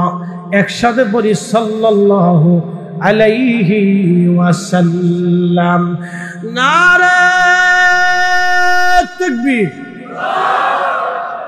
না জিম টিম ঘুম টুম যাতে না আসে।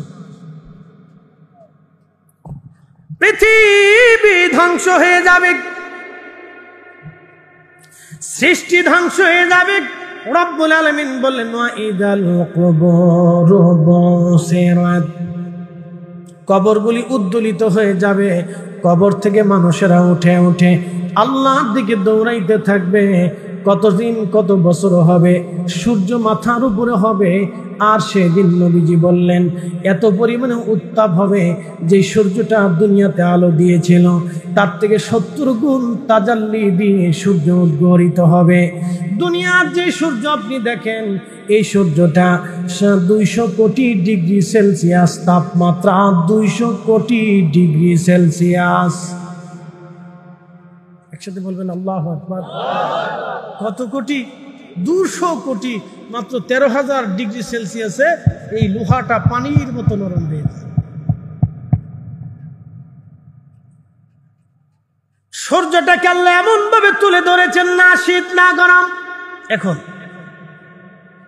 যতদিন যাবে শীত বাড়বে, আবার যখন প্রয়োজন গরম দেবে।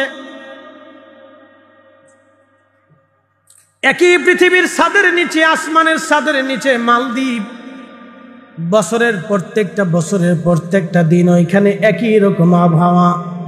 শীত কখনো ওইখানে আসে না, একই রকম আবহাওয়া চলে মালদ্বীপে। একই পৃথিবীর ভিতরে একটা দেশ, কখনোই শীত সেখানে দেখা যায় না। একই পৃথিবীর ছাদের নিচে ইউরোপের দিকে যদি তাকান, শীত পড়তে পড়তে পড়তে পড়তে -ডিগ্রিতে চলে যায়, প্রচন্ড বরফ এবং ঠান্ডা পড়ে যায়। একসাথে বলেন তো এই কুদরতের মালিককে?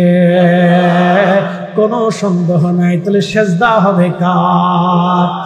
পৃথিবী আল্লাহর আইন মানে, জমিন আল্লাহর আইন মানে, বাতাস আল্লাহর আইন মানে, আবহাওয়া আল্লাহর আইন মানে।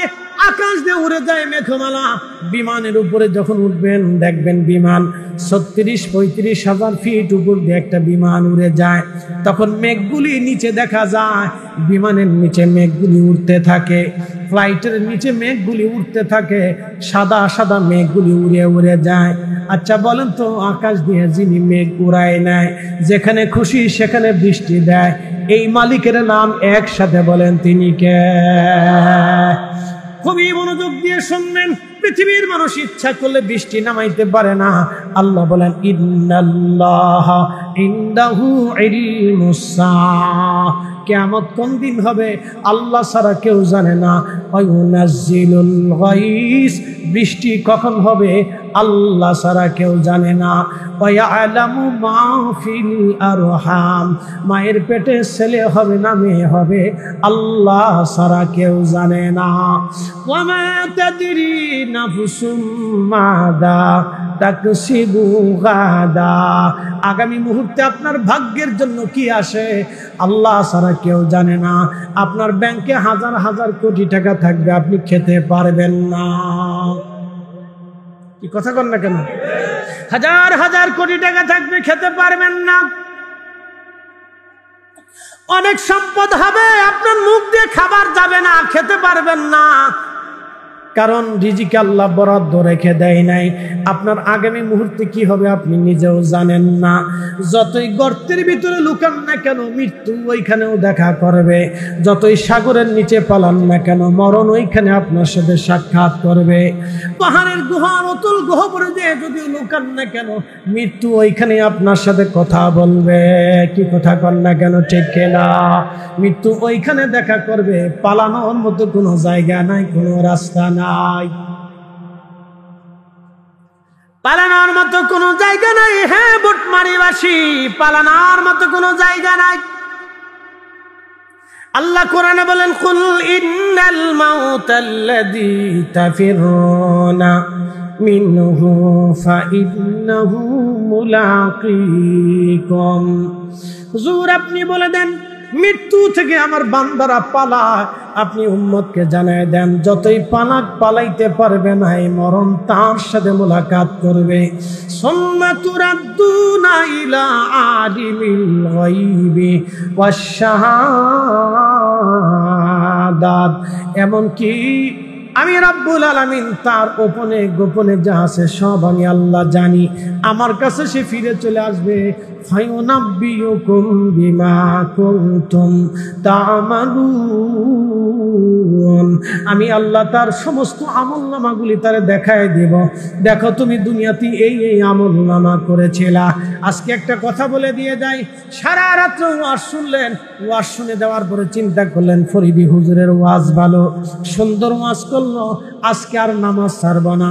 আমার মতো সুন্দর একটা পাগড়ি মাথায় দিলেন, জুব্বা গায়ে দিলেন, এরপরে আপনি সুন্দর একটা যাই নামাজ বিছাইলেন আতর গোলাপ লাগাইয়া, আল্লাহর ঘর মসজিদে চলে গেলেন। মসজিদও সুন্দর, যাই নামাজও সুন্দর, জুব্বাও সুন্দর, পাগড়িও সুন্দর, আপনার আতরের সুঘ্রাণটাও সুন্দর।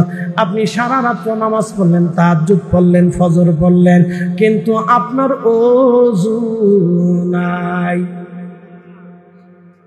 জোরে বলেন না, না একসাথে বলেন হবে।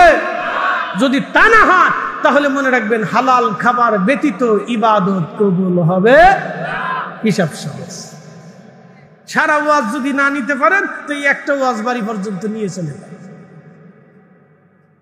এই সন্ধ্যা থেকে আমরা হুজুররা যত ওয়াজ করে আপনাদেরকে বুঝাইছি, যদি একটা ওয়াজও বাড়ি পর্যন্ত না নিতে পারেন তো এই একটা ওয়াজ বাড়ি পর্যন্ত নিয়ে যান, যে হালাল খাবার ব্যতীত ইবাদত কবুল হবে না, এই কথাটা বাড়ি পর্যন্ত নিয়ে যান।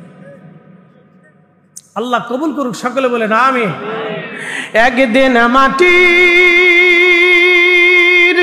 ভিতরে হবে ঘরে, মন আমার কেন বান্ধ দালান ঘর। মিথ্যা বলবেন না, চগলখুরি করবেন না, মানুষ ঠকাবেন না। আমি মালয়েশিয়া গেলাম, হাই হাই বাথরুম করার পরে 1 টাকা দিলাম, কিন্তু সেই বাথরুমের সামনে টেবিল পড়ে আছে, টাকার বাক্স পড়ে আছে, কিন্তু যিনি টাকা নিবে তিনি নাই। বুঝছেন? টাকার বাক্স আছে, টেবিলও আছে, যিনি টাকা নিবে তিনি নাই। আমি বললাম, জিজ্ঞেস করলাম কি ব্যাপার? টাকা আছে, আবার বক্সের ভিতরে, বক্সের মুখ খোলা, ভিতরে টাকাও আছে, রিঙ্গিতও আছে, বাক্সও আছে, টেবিলও আছে, কিন্তু যে টাকা নিবে সে কো? বলে হুজুর টাকা যে নিবে সে নাই, কিন্তু টাকা সবাই দিয়ে যায়। আমি বললাম, যদি এটা বাংলাদেশ হতো? হুজুর যদি বাংলাদেশ হতো তাহলে টাকাও যাইতো, বাথরুমেরও চুরি করে লয়ে যাইতো। হ্যাঁ, কত তো সত্য।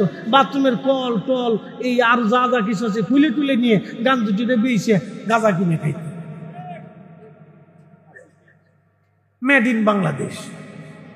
শুনে যান, কোন দেশে বাস করে? আমি আশ্চর্য হয়ে বললাম, আহা, এদের থেকে আমরা এখনো 50 বছর পিছনে পড়ে দিচ্ছি। মাইন্ডেড থেকে এখনো 50 বছর পিছনে পড়ে দিচ্ছি, মাইন্ডেড থেকে। যে একটা বাথরুমের টাকা পর্যন্ত তারা মিস করে না। আর বাংলাদেশের ব্যবসার সিস্টেমই ভিন্ন রকম। আমি এক চাচার ওখানে নামাজ পড়িতাম, তখন ছাত্র বয়সে আলিমে পড়ি। তো ব্যবসায়িকরা মিলে ঢাকার শহরে মাঝে মধ্যে ছোট ছোট জামাত করায়, তারাবির জামাত, সুরা তারাবি করা, কারণ তারা ব্যবসা বাণিজ্য করে এত টাইম পায় না। তা আমারে নিয়ে গেছে, আমার এই তেলত ভালো পছন্দ করে আমাদের, তো নিয়ে গেছে, আমি নামাজ পড়াই। তো চাচার দোকানে বসে রয়েছি, তো এমন সময় এক লোক এসে কয়, হাজি সাহেব টাকা দাও, এদের ব্যবসার কাছে টাকা দাও। আজকে তো টাকা দেওয়ার কথা, টাকা দেয়। কয় আল্লাহর কসম করে কই, আমার কাছে কোনো টাকা নেই, আজকে পাবেন না, আগামী সোমবারে আসেন। পরের সপ্তাহ দেখাই দিচ্ছে। পরে শেষে আমি বসে রয়েছি, তো এখন ইফতার হবে আসরের নামাজের পরে, মাগরিবের আগে। ডয়ার টান দিয়ে টাকা বাইর করে ইফতার কেনার জন্য টাকা দেবে। তার দোকানদারের এই যে কর্মচারী আছে, ওরে ইফতার আনতে পাঠাবে। তো ডয়ার টান দেওয়ার পরে দেখি ডয়ারের ভিতরে সুন্দর করে ভাঁজ করিয়ে লক্ষ লক্ষ টাকার বান্ডিল সাজায় রাখছে। তা বললাম কাকা আপনি না বললেন আল্লাহর কসম আপনার কাছে কোনো টাকা পয়সা নাই, এখন দিব্রা দোয়ের বড় টাকা, তো তোমরা মোল্লা মানুষ ফরের বাদ খাও, ব্যবসার বুঝো কি?